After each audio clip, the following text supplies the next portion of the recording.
I did some keyword analysis being a growth hacker. Yes, of course. And I figured that Albert Einstein as a keyword had a lot of search volume. Okay. Right?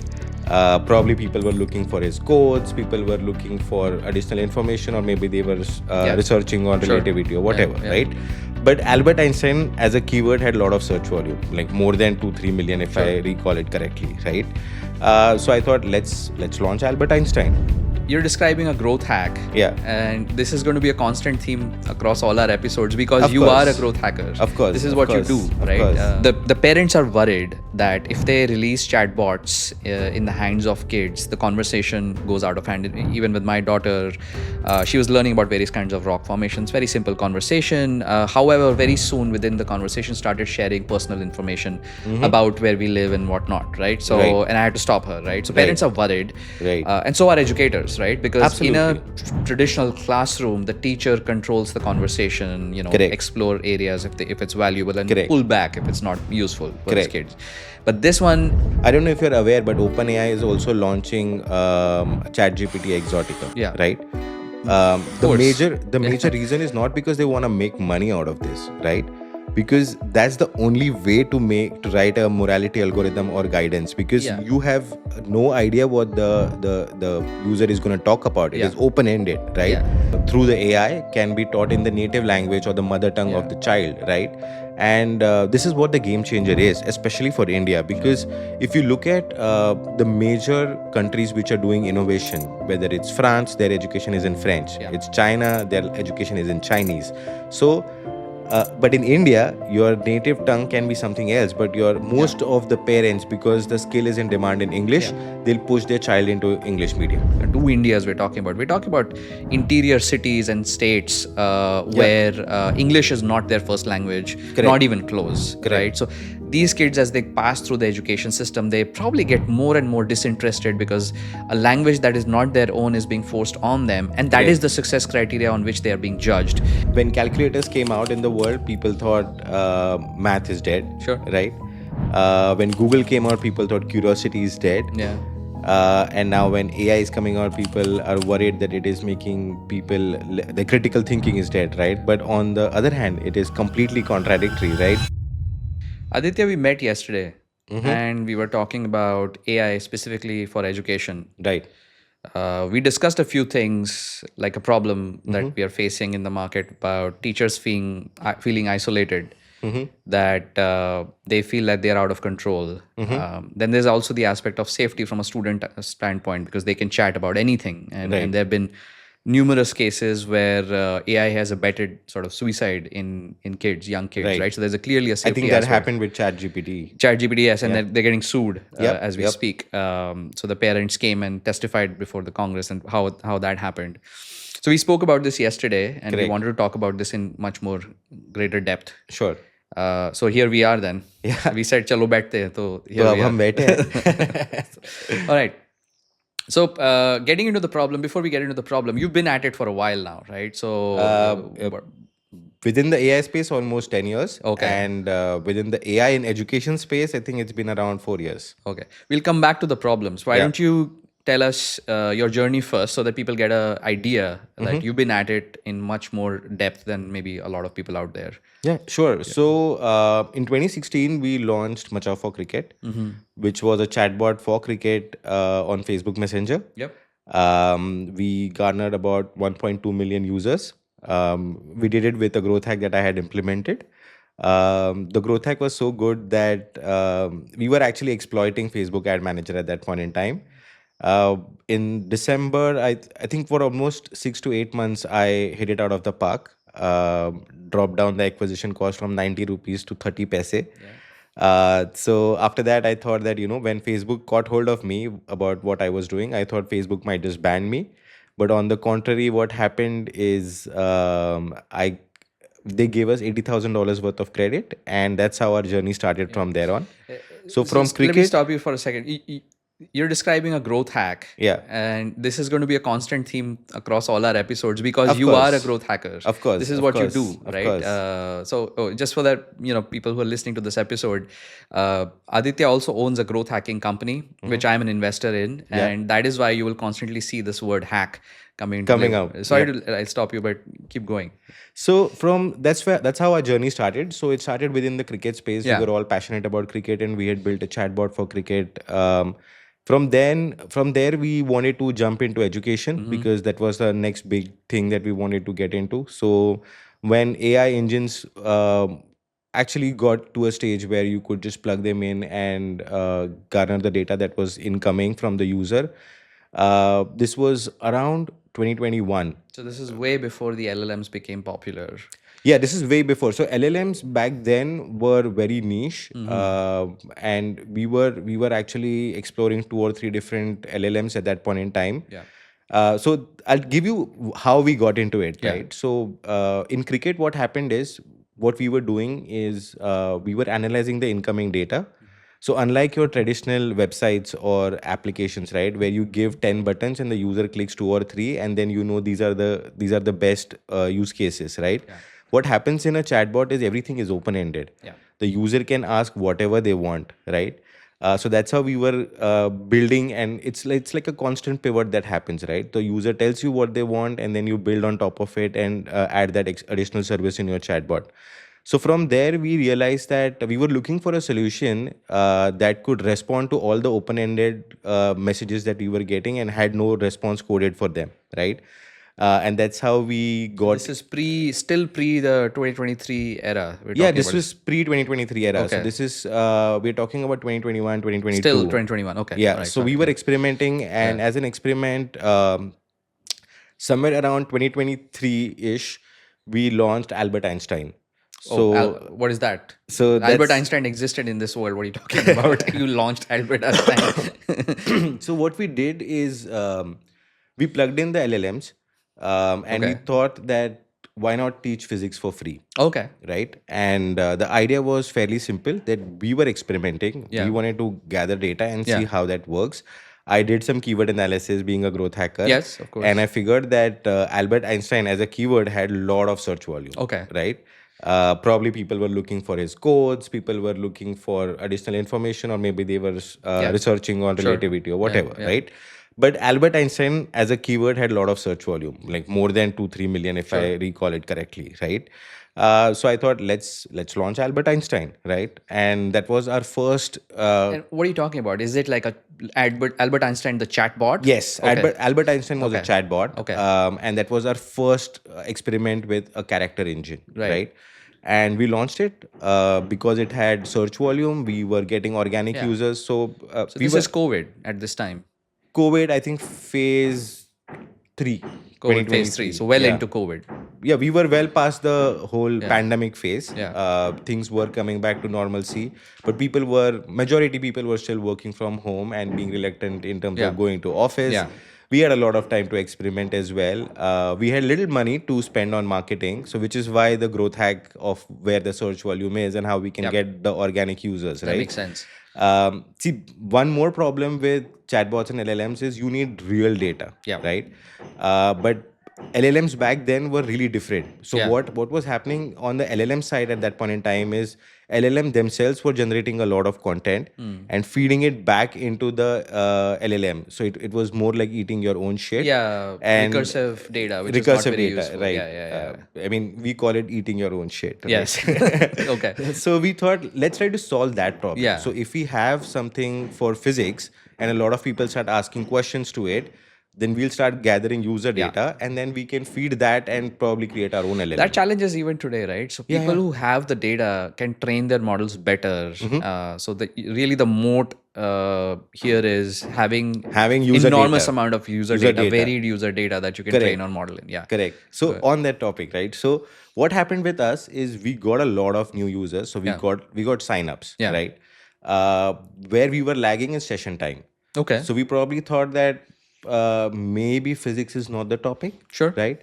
And the next thing that we launched was Math Tutor. Yeah. Because math, I did again keyword research. Yeah. The same growth hacking thing comes into play, right? I did Yeah. keyword research. I figured math was the next big thing to solve. Yeah. So we launched Math Tutor. So just people listening right now, I mean, you're going to get into it now, but yes, we're talking about education. Yeah. But now Aditya is going to get into the specific aspect of education that has led us on this journey even more. And it's attracted me as an investor as well. Yeah. And we are pursuing this even today, right? Yes. So yes, this can get into it now. So we launched Math Tutor, and what happens is, of course, there are signups coming in because math was a real problem. And you launched it to acquire user data, like people will ask physics-related questions or any math-related like questions. any math-related question, derivative integration, that's what your expectation was. all of that, right? And we will teach maths for free, right?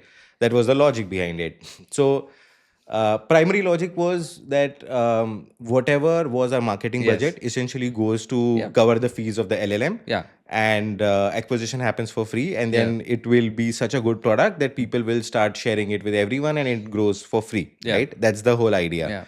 What happens is we see amazing sign-up ratio. From like website traffic to sign-up ratio was amazing. And the session time, all of a sudden, like within a week's time, the session time just started shooting off the roof, right? And we were blown away. We thought, boss, we've made like $1 million product, right? Or at least few $1 million products, right? So we started analyzing the data because we wanted to do some investor pitch. So like before the due diligence, you prepare for due diligence, right? So we created like a keyword cloud, okay, to understand what people are asking the chatbot, right? And what were they asking? And to our horror, right? People were like, I won't say people, I think it was students mainly. Yes. Kids. Not kids. Like 18-year, around teenagers. 18 years. Teenagers, right? Teenagers. Let's call them teenagers. So somehow they got access to it, right? Because it was freely available on the internet. And because Math Tutor was a female character. Okay. So this is another chatbot that you're talking about. This is another the second chatbot that we launched. Teenagers had started flirting with Math Tutor. Amazing. Right? Why not? And AI back then had no guardrails. Yeah, I suppose. And it is still generative AI, right? The core role was to respond to the incoming data. And AI being AI, it started flirting back. And we just got a shock of our life, right? And to quote our CTO Harshal Dheer, he said that this guy is where is he located? He's located in San Francisco. He stays in the Bay Area, in the Valley. Okay, and he's our, let's call him the genius. Or the AI scientist, veteran, right? He's been in the industry for a very long time. So I'm just going to quote him. He said something very important because we thought that we are done and dusted. Boss, we'll have to shut this because it's going out of hand. And he had this vision, and he said that, one, we are getting user data, right? So that is really important. And second thing that he said, and I'm gonna say this in Hindi because I'm trying to quote him what he exactly said. He said that AI समुद्र मंथन होगा, ठीक है, इसके आगे जैसे समुद्र मंथन में अमृत निकला था, विष भी निकला था, हमारे हाथ में विष आया है, ठीक है. So it essentially means that when Samudra Manthan happened, Amrit came out, and then poison also came out along with it, and we got the poison, right? Yes. And we have to do what like is done with poison, right? So with snake poison, you make medicine. So we decided that whatever shit data that we were getting, right, we'll keep it live. We'll collect this data, and we'll eventually build a morality algorithm on top of this, right? Because we were getting that kind of data, right? So we kept it live for some time, for almost like 2 to 3 years. We in fact went ahead and released the APIs for this. So a lot of AI girlfriend apps that you must have seen from 2024, 2025, right? From 23 onwards, actually, mid 23 onwards, there was a rise in AI girlfriend apps. Right? And we are talking about deep into the LLM, the popular LLM. This is ChatGPT is already here. Correct. Multiple tools are here. Correct. Hundreds of billions of dollars of investments have happened. So it's a different game. It's a different game. So during that time when AI girlfriends were happening, they were all looking for better APIs, right? And we had probably the best API at that point in time in terms of character engine, and we were giving it for a dirt cheap as well. We were actually giving it at just cost, mainly to cover our cost, right? And our whole goal with that was to collect this data and keep on improving our morality algorithm, which we did. So around 2025 is when we launched a full-fledged education AI. Let me stop you there for Yeah. a moment. So just to ground ourselves, right? So yeah, the origin story is different. You were trying to collect user data. There was a surprise that you found. You also harvested that data to improve your model, but you went back to the original mission that you launched it for educating the kids, right? This guardrail problem exists. So we talked about this before, and we wanted to sit down and talk about this. This guardrail problem exists even now, and it's one of the biggest problems that we have.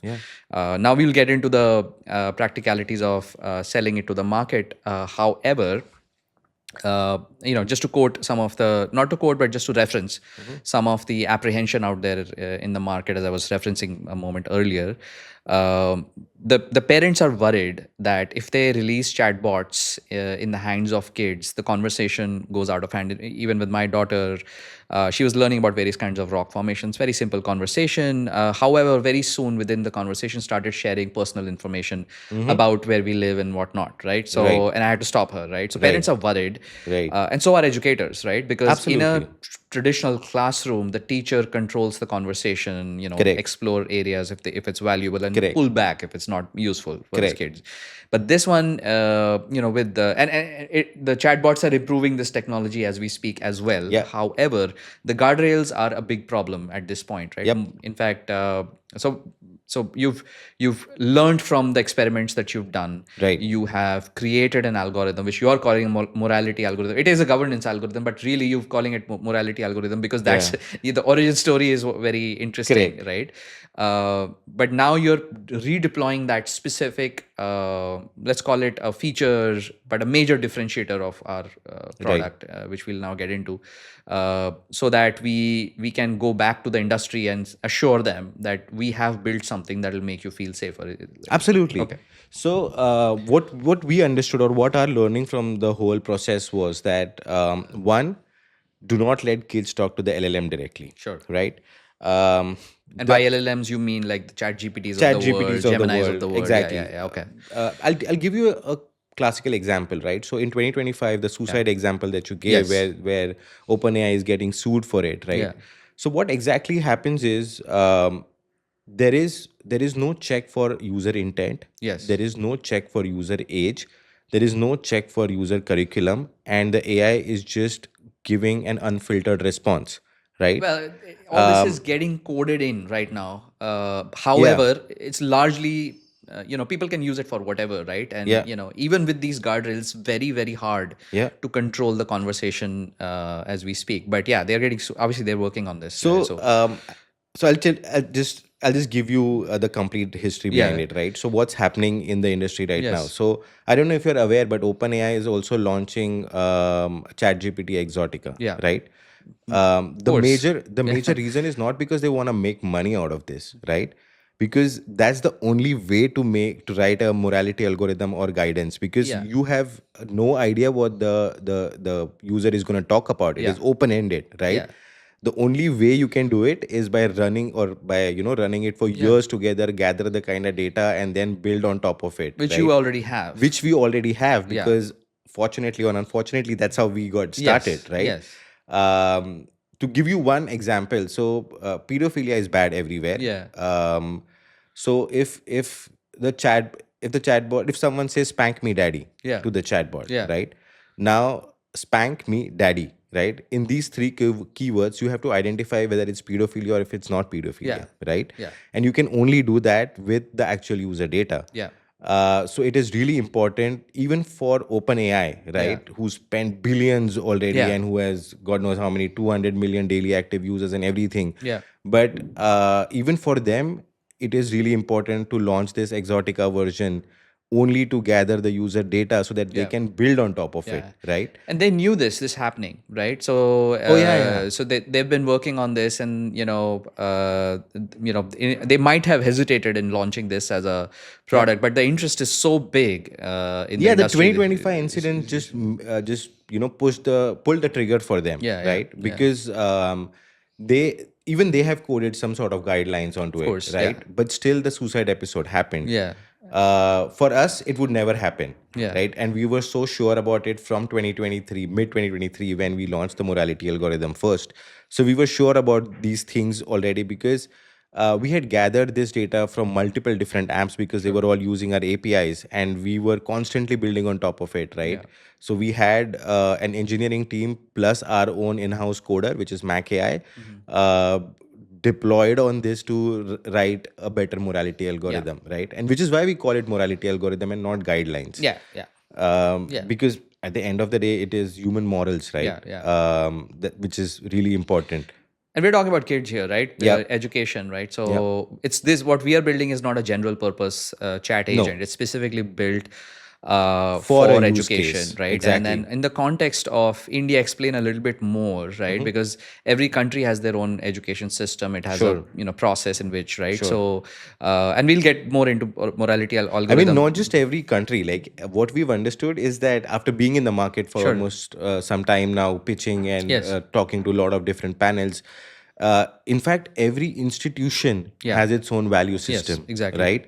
And if the institution as an organization is going to provide this AI, they would want their value system inbuilt in it, right? So you're talking two distinct but interrelated problem statements here, right? So part of it is safety of students. Correct. But now what you're talking about is a wider impression in the market that AI tools are almost making teachers irrelevant, right? In some way it might. However, what we are trying to do is, with our efforts, is because the kids have access to this, a simpler argument, non-nuanced argument could be like, why do I need a teacher at all if I can chat with the chatbot and learn? Assuming that's what the kid wants to do, which is not the case. As we know, we've been kids, right? You get distracted pretty easily. But what you're just to finish the argument piece is like, so what you're talking about is and you said this, right? Every institute has its own voice, has its own value system. Every state, every city has its own value system. Every household has its own value system. But in the context of education, we are almost talking about putting the power back in the hands of teachers and educators, where they can control their voice and tone and the character with which they teach, because they have a history of doing that, right? They've made sure the teachers instill a certain character in the students, right? Through coaching, right? So we're talking about safety on one side, and the other side is making sure the teachers get the same tool set that they had if they were teaching in person using the chatbot. So explain a little bit more. How is this even possible?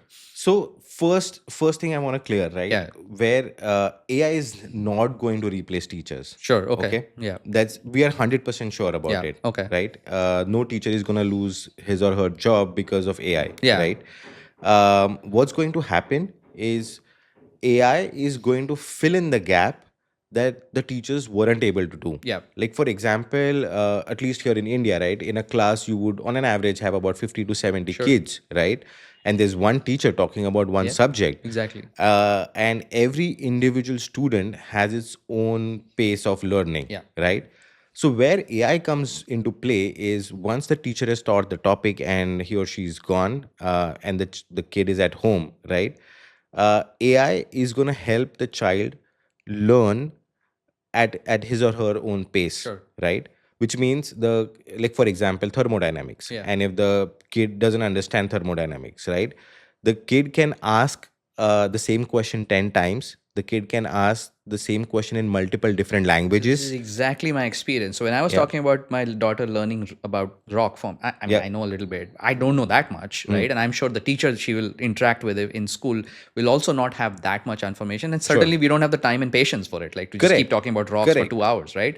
So what you're talking about, AI is filling a solid gap that is there in the market. So which is, and we are all assuming, enhance the level of education across the board, right? Absolutely. And what AI also does is it translates, Sure. and it also does transliteration. Yeah. It can, like, for example, it can speak in English, Sure. right? At least ours can, Yeah. right? Yeah. So it can speak in English. It can write back in Hindi or Marathi, Gujarati, Punjabi, Bundelkhandi. not Bundelkhandi. It's not doing Bundelkhandi that good. Yet. Okay. Not yet, Okay. but whatever are the primary languages in which education Sure. is allowed in the state or the country, Yeah. it will try to cover that. Sure. Like, for example, Punjabi, Gujarati, the state languages are covered, Sure. right? Even Tamil, Malayalam, Yeah. all those languages. So now imagine understanding the complex subjects which were only taught in English can now be, through the AI, can be taught in the native language or the mother tongue Yeah. of the child, right?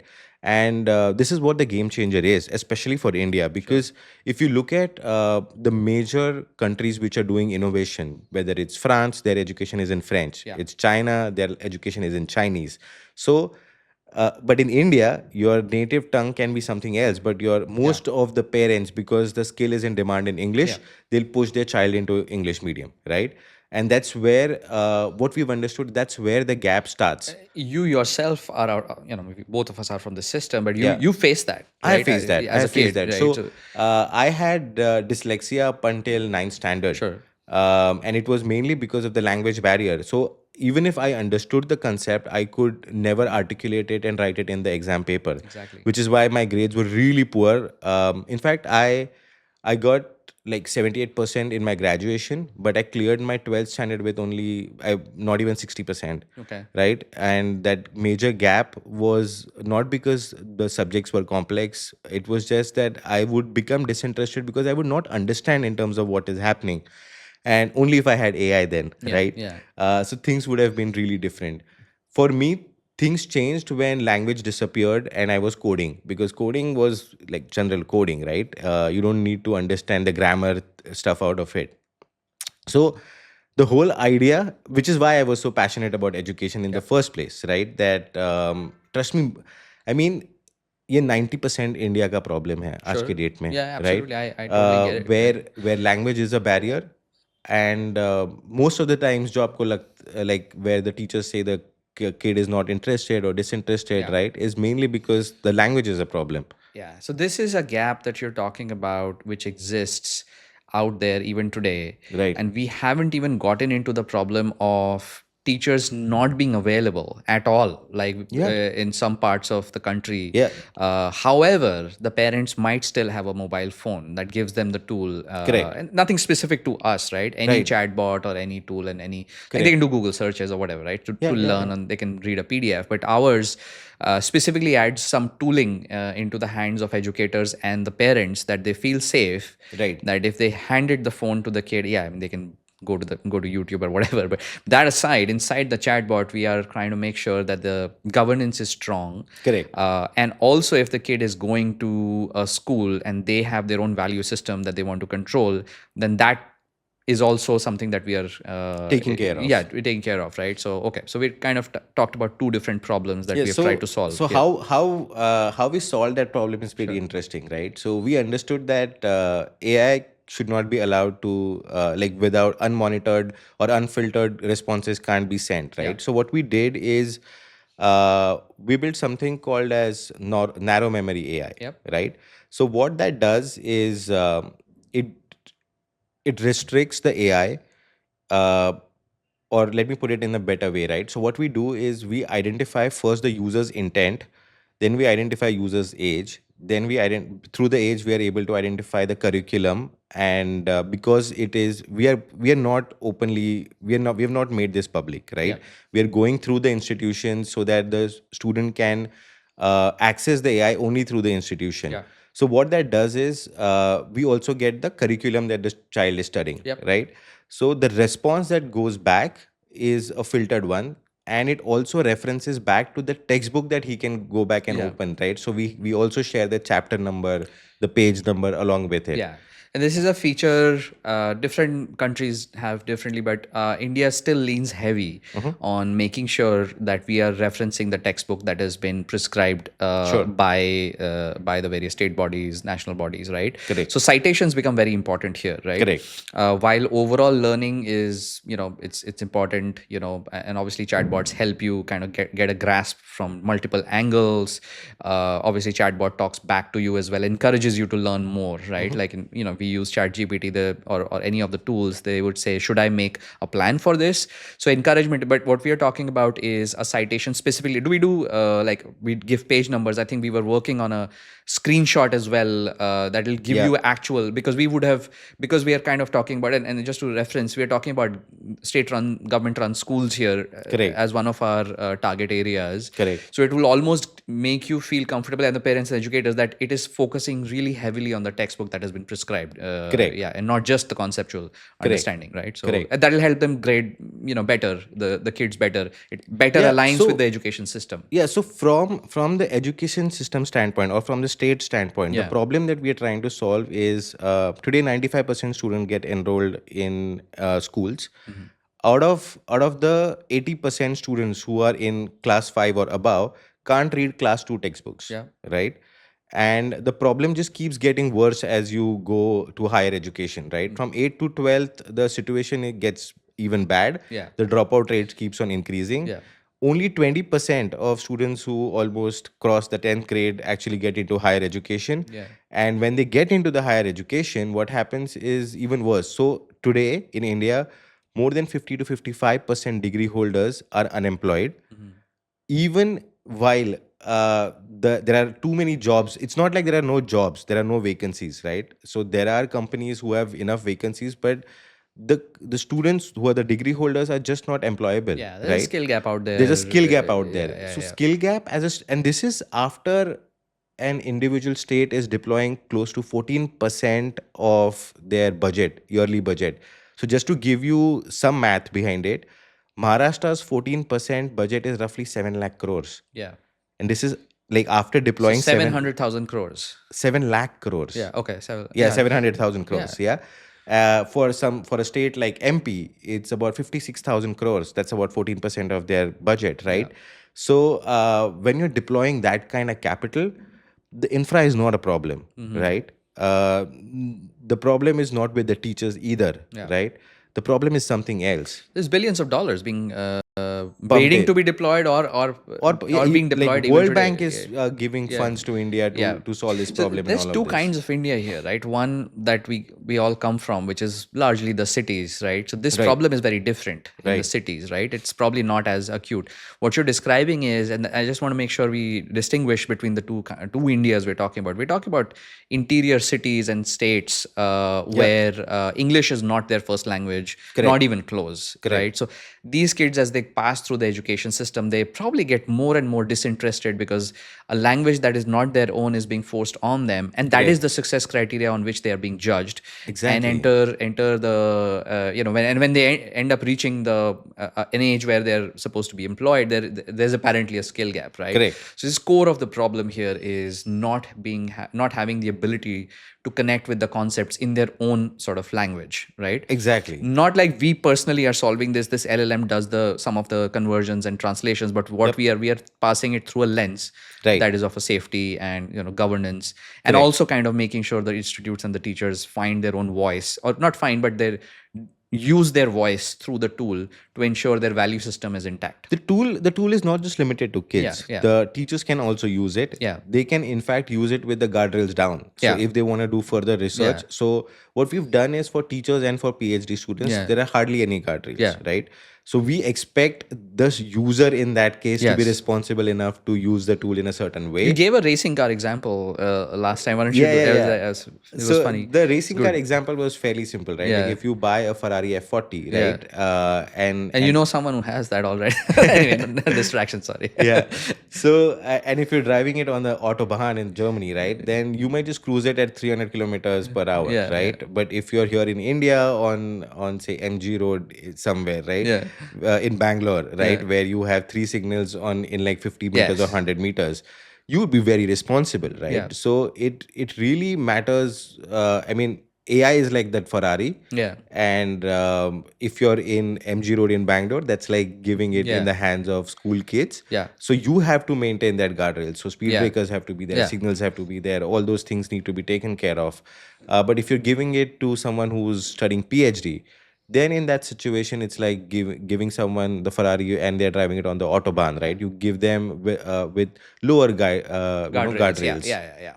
So we have the ability. It's not just about our product, but generally we are talking about the concept here. The guardrails should be custom to the intent, should be custom to the age, based Right. on where they are coming from, and also should take into account the value system of where we are, right? Correct. So if it's the US, right, every state has a different kind of a value system, and so is India, right? It's very Right. varied. So we kind of tweak it based on the value system where this institute is located. So we don't tweak it.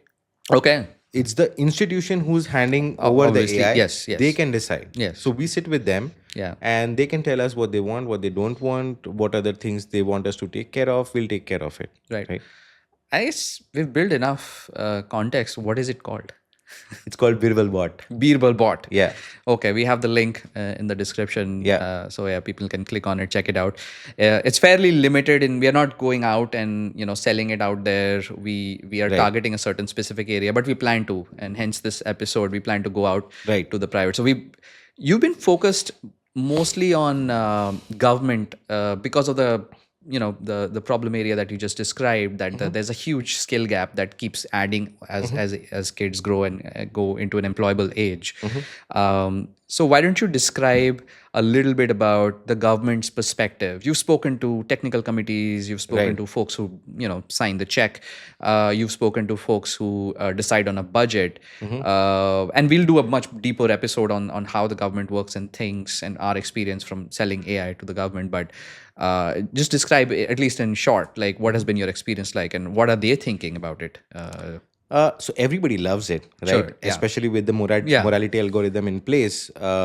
It usually gets compared with ChatGPT or Gemini, right? And then when it comes to morality, they love the fact that they can actually inculcate their own value system, because every institution they have a history, right? Yeah. And AI doesn't have a history of bringing up child in a particular way, or to build a character. They don't. In a It's an certain way. unknown technology. Yeah. Yeah. So because we're allowing that, they are absolutely in love with the product. Yeah. So that's something that is working our way.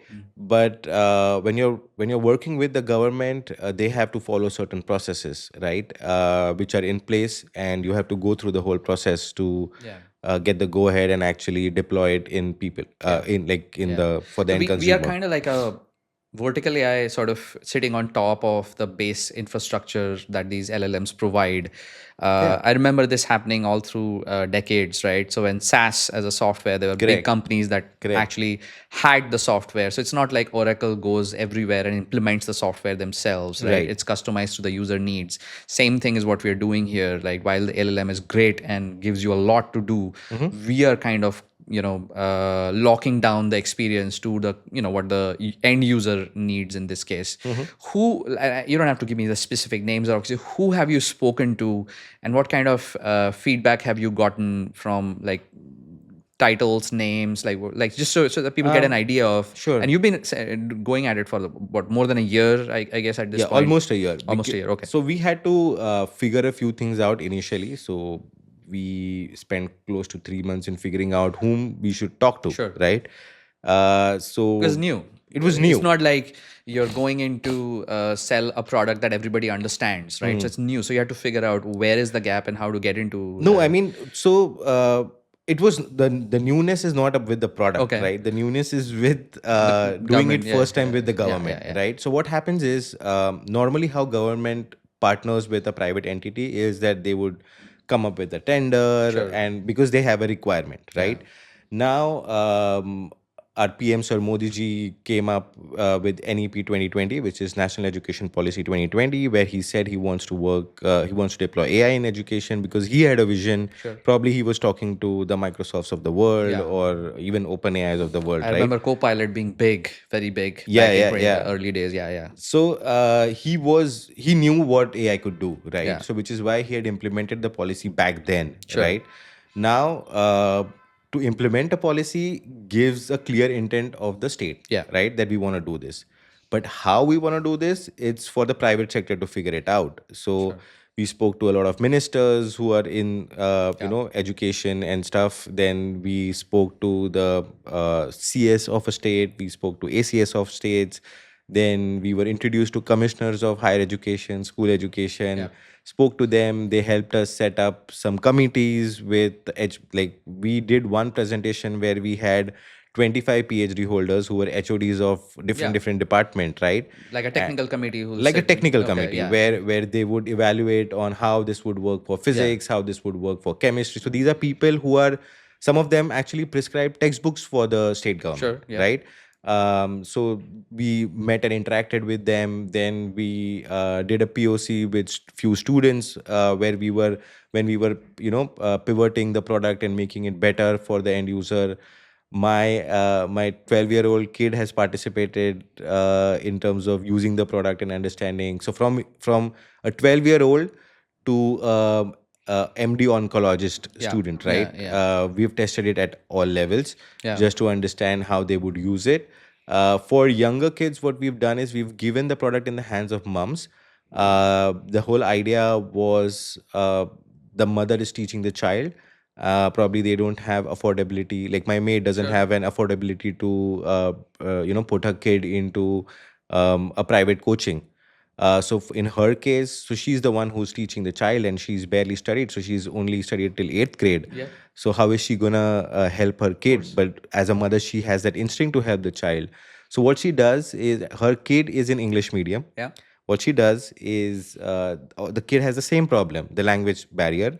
So she reads everything. She uses our AI. She reads everything in Marathi. She translates the concepts in Marathi. So she is now understanding it. I mean, if you make her appear in any of the exams, she'll clear it. I'm 100% sure, right? So she's getting her concepts clear, and then she's explaining it to her child. Yeah. The participation is amazing, right? Because now we've cut through the language barrier. And I keep coming back to, like, the mom's not going to sit there all day long, right? So the kid's going to have the phone to themselves, right? At some point, and then talk to Birbal bot. So the governance, obviously, and the safety that becomes paramount. Then same goes with teachers. So now, just coming back to and concluding the government bit is, we're at a stage where they will obviously it's going to be limited to the books that the state prescribes for now, right? But the idea is that the kids will have an allocated use of certain amount of tokens or whatever, responses. And then the institute is going to monitor that, tweak the governance as needed, and it'll work in conjunction with the teachers. So like the teachers command in classroom experience, maybe homework becomes easier, who knows, right, through this experience, or classroom assignments, last minute study before the exam. Exactly, right? So, and revisions become easier before the exam, like you're describing through this. It's kind of a complementary tool is how they're looking at it as of now. It's not no longer, because in popular media sometimes these things get construed like it's a big problem. I think that's it. There's no nuance to it. I think the top rankers in a classroom will be less popular now. Yes, because memory is no longer as a significant differentiator as is learning and mastering the skill itself, right?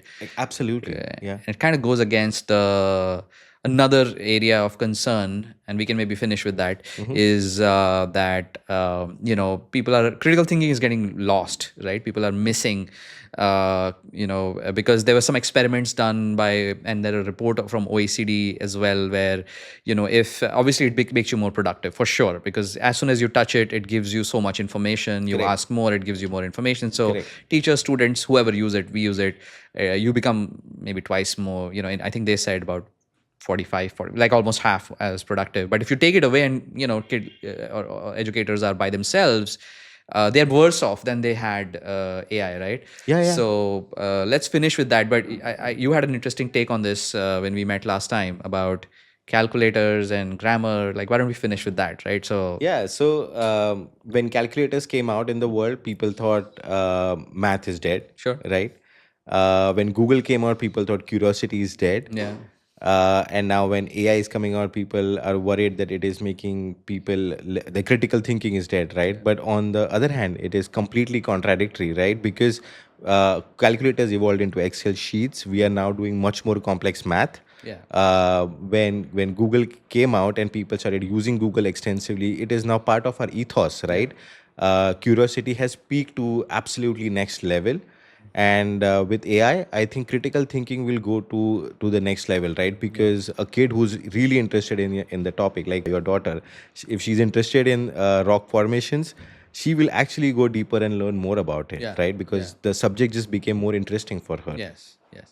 Awesome. So Sam Altman had something similar to say about grammar as well with the grammar tools, right? We don't even think about it these days, but Microsoft Word or any of the tools that you Grammarly, whatever you use, it autocorrects your language, right? Right. We don't even think about it these days. Right. Of course, language has evolved. We are no longer in the 1920s, 1950s. Right. However, our expression has gotten, changed, evolved over a period of time. It's not like we don't know how to express ourselves, right? On that note, where we, just to recap, we talked about governance, we talked about value systems, and we talked about AI helping master a skill and filling a gap.